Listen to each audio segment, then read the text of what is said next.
Welcome to Believe in Bears. What up? It's the Blitz. Marshall Harris, Clay Harbor, Gabe Ramirez. Man, just make sure you guys follow us everywhere.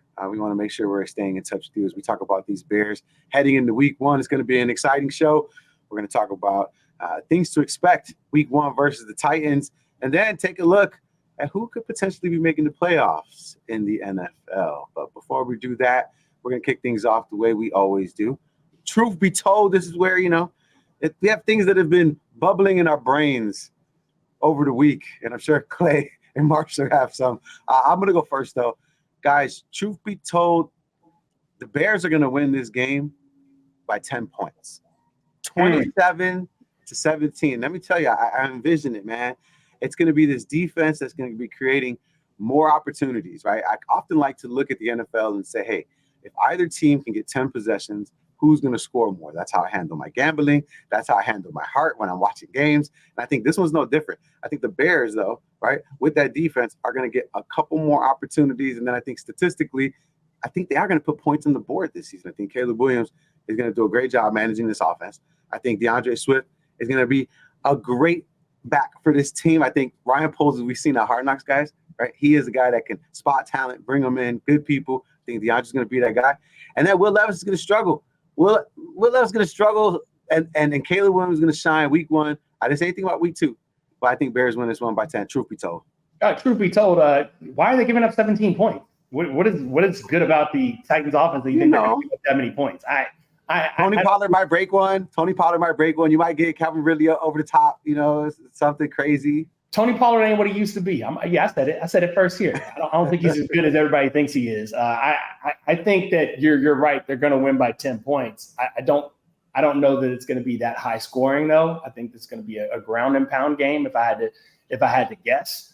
I think there's a lot of interesting factors that go into this, but ultimately I'll go with your truth be told. Although I just don't think it's going to be that high scoring. I think if it's that high scoring, the Bears have done very well for themselves. Truth be told, the Titans are better than people think, and this is going to be a close game. This game is going to go down to the last possession.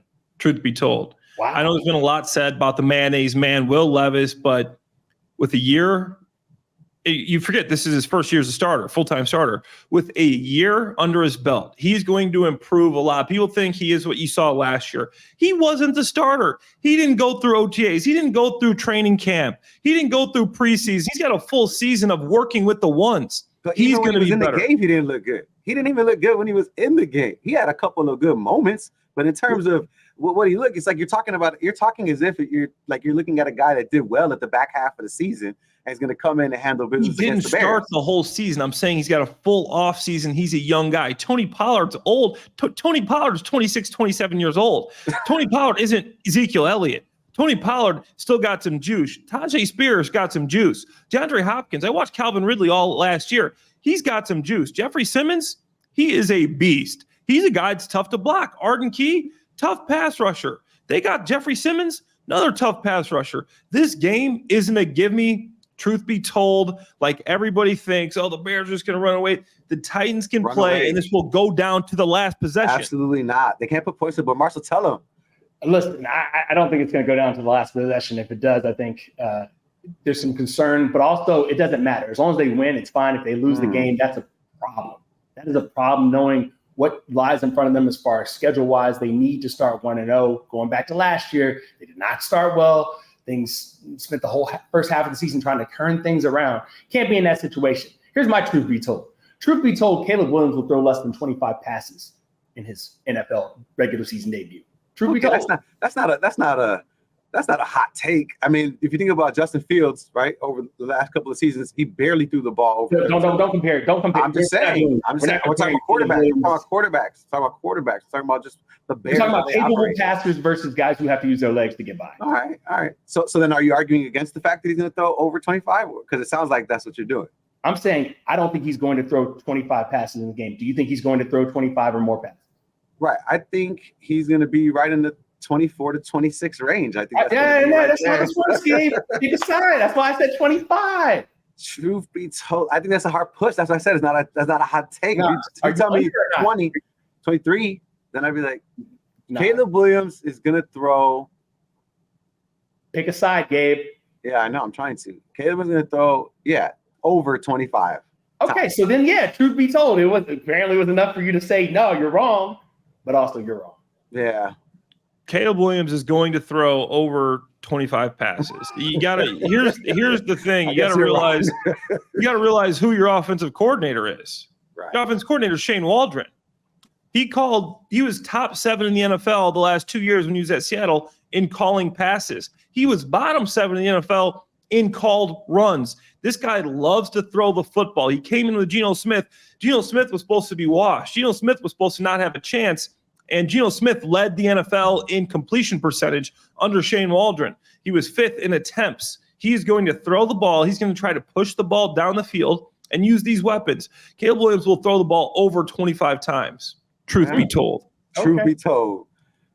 Why do you hate the offense so much? Why do you want Caleb Williams to just Caleb Williams is a rookie. Caleb Williams is not a vet like Geno Smith was. Yeah. Like you could say he's a retread and they brought him back to life. You can say whatever you want, but I think to put him in a position to win, you lean on the ground game. DeAndre Swift, some of these other guys. I'm not saying he's not going to throw the ball at all. But I'm saying if you can establish a running game with that 8-headed running monster that they have, we're talking about Khalil Herbert, Roshan Johnson, who we still haven't seen.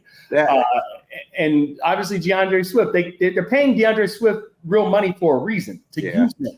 And maybe they use him out of the passing game so he ekes over the 24 pass mark. But I'm just saying, if you want to protect your rookie quarterback, have him feeling good about himself, you're going to put him in safe situations. Let's just say that. Right. So if you can run the ball and establish the run, you're going to run the ball, especially if you get the lead, which they should be able to get the lead, despite what Clay said about a last-second field goal. Oh, my gosh. Cairo Santos coming in to save things. I think I'll say this, Marshall. If he throws for less than 25, I hope it's because the Bears are blowing him out.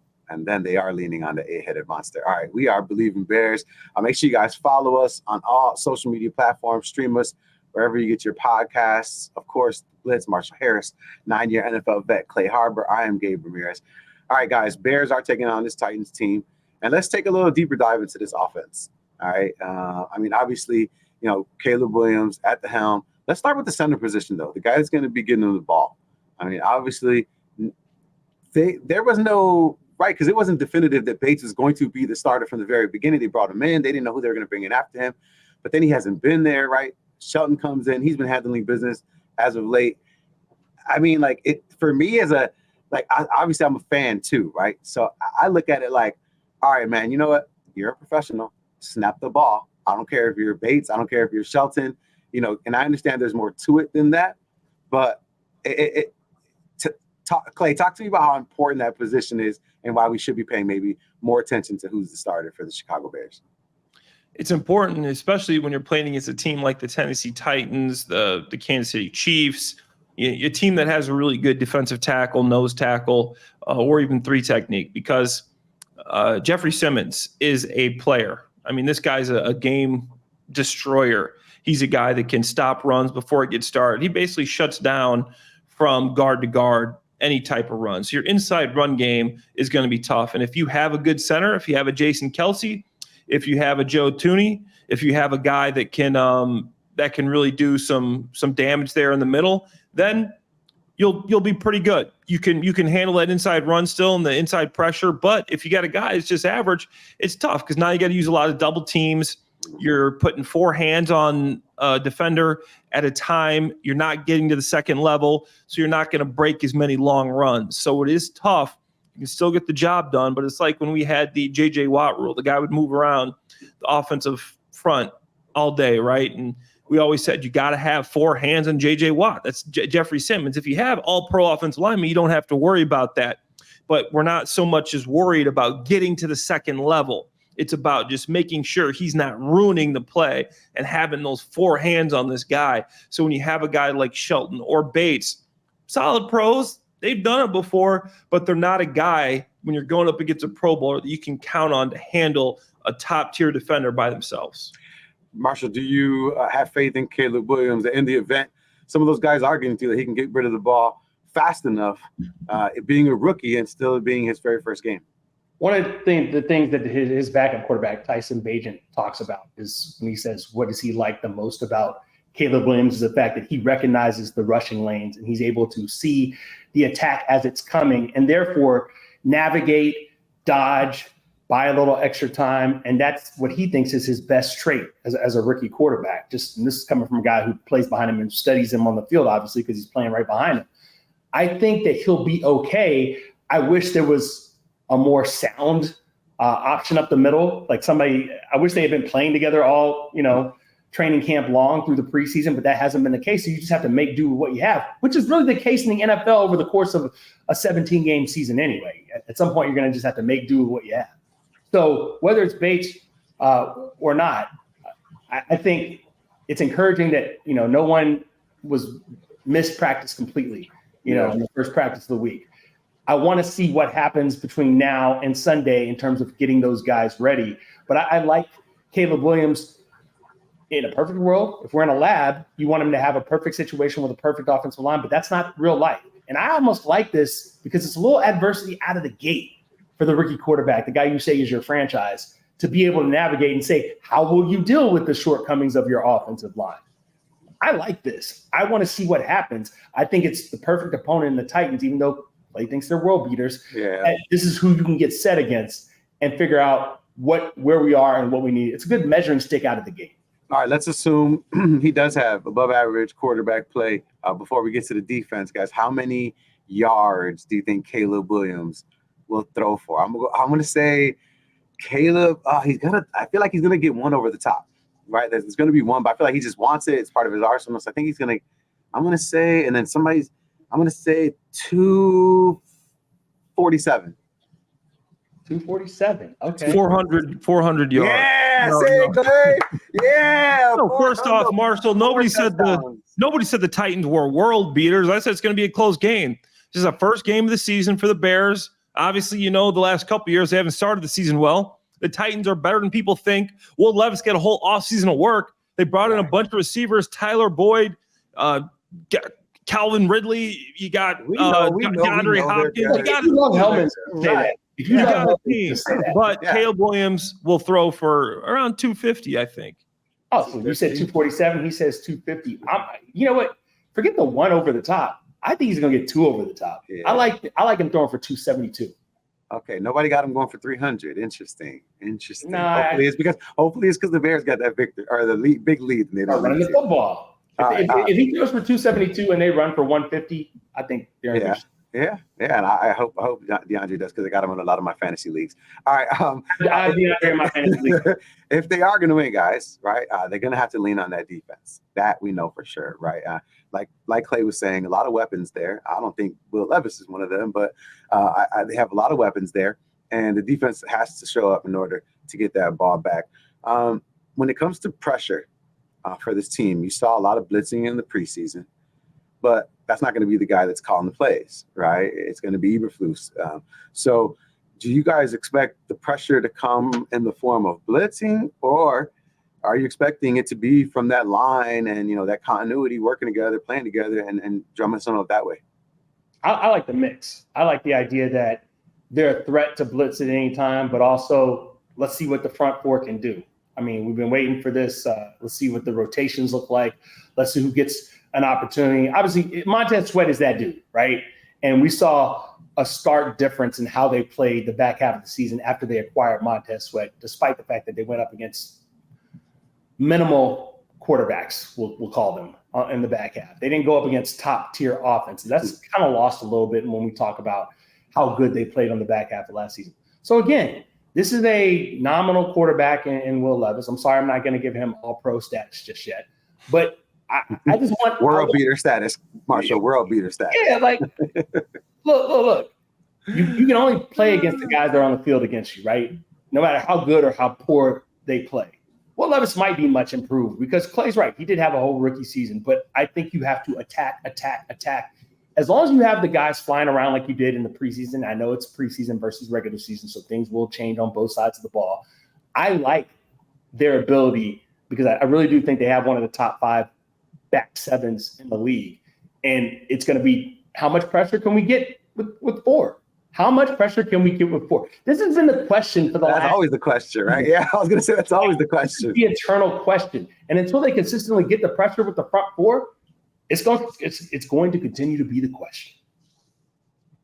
Yeah, I like the matchups with Montez Sweat. I think he'll do a good job of getting pressure, and you just need to blitz enough to get him one-on-one.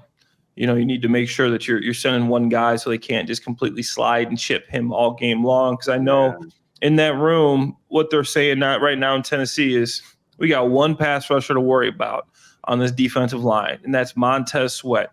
You are chipping, you are hitting, we are sliding to him. We are going to be bootlegging. We're going to have a down block with the tight end. So they're going to throw a bunch at Montez Sweat. They got the same tape that we watched last year. They saw how this guy was a game wrecker. So we'll have to send a couple blitzes, make sure they can't double team my man, make sure you can't get the chip on him, make sure you can't slide the line to him, get the running back to hit him on the way out. So I think that he will get some pressure, but there's no one else there. I mean, I know you brought in a couple of guys, but these are just guys, and they're not. When I'm watching film, You're right. I always put my goggles on like I'm playing against this team. When I'm watching film, we can block these guys. We can handle these guys. Montez Sweat, if I get a call and they're saying, Clay, you got to block him one-on-one, I'm saying, hold up. Not Clay, not the next on and saying, hold on. Wait, coach. Hey, coach, let me holler at you. Coach. I can't talk to you after the meeting, coach. All right. Can we get a check? Can we do a play action where I can sell a run? You just have me drive back against this man? No. So Montez is the dude, but you're going to have to send some blitzes, get him one-on-one. All right, let's talk about takeaways, right? You've seen Eberflus preach it, right? That's just part of his MO, right? Hit. Are we expecting it? And if we are, from who? Who's getting that turnover out? I expect it from anybody in the linebacking core. No. That's just like you said with Truth Be Told. That's not how this works, Marshall. That's not how this works. Okay. Yes, I expect takeaways, right? And the easy thing to say is, well, takeaways, interceptions are more likely than fumbles, right? But I like if they can get the pressure up front for the linebackers to make plays. And I know you want me to name someone specific. So I like Edmonds.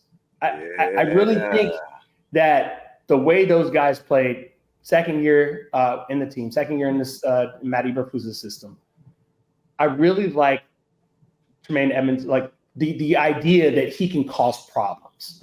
And I like him to get a pick. The fumbles, if that happens, forced fumbles, that's going to be more on the defensive line, in my opinion. But I think everyone knows how good the Bears secondary is, right? I think the linebackers are sneaky. Yeah. Like they're sneaky. They'll get a hand in there, ball gets tipped up, somebody's coming down with the ball. You're right. I don't know that the respect is there with the linebackers that is there with the defensive backs. And they have the respect. I mean, come on, Terrell. I mean, everybody's talking about the Bears linebacking core. What you're forgetting about is there's a player on this Bears team that almost has 30 career interceptions. Guy that hasn't been talked about much this offseason. Honestly, had a quiet, really good preseason. Yeah, quiet, good training camp. Kevin Byard. Yeah. This guy's got hands. He has 28 career interceptions. Guess who he used to play with? Like, come on. This is Kevin Byard's getting the pick. Let's go. Easy. I like that one. I do agree. My answer is Tyreek Stevenson. Because I feel like they're going to have pressure, and I don't know. Jalen Johnson's going to have A, and then they're going to try to throw it to B. But Marshall, I think what you said is right. I think that's the right answer. I know what I want, but I think you're right. Kevin Byard played 8 years with the Tennessee Titans, 28 interceptions. He is going to get a pick. If there are football guys, they are giving him a pick. Guys, 2 picks. We're getting 2. The Bears are getting 2 picks.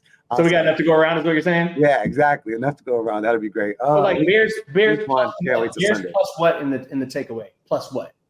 1. Caleb's going to fumble. Caleb's going to fumble or throw a pick or both? All right, fine. Even. Caleb's going to throw a pick and he's going to fumble. No. I think man, why are you putting that bad juju on us, yeah, you're bro? right. Juju, I'm asking objective questions. Sorry, I'm not fanboying. Like, all right, fine.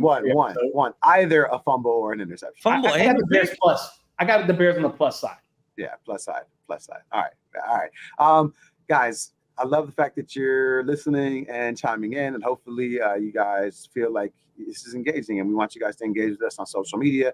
You can follow us on all social media platforms.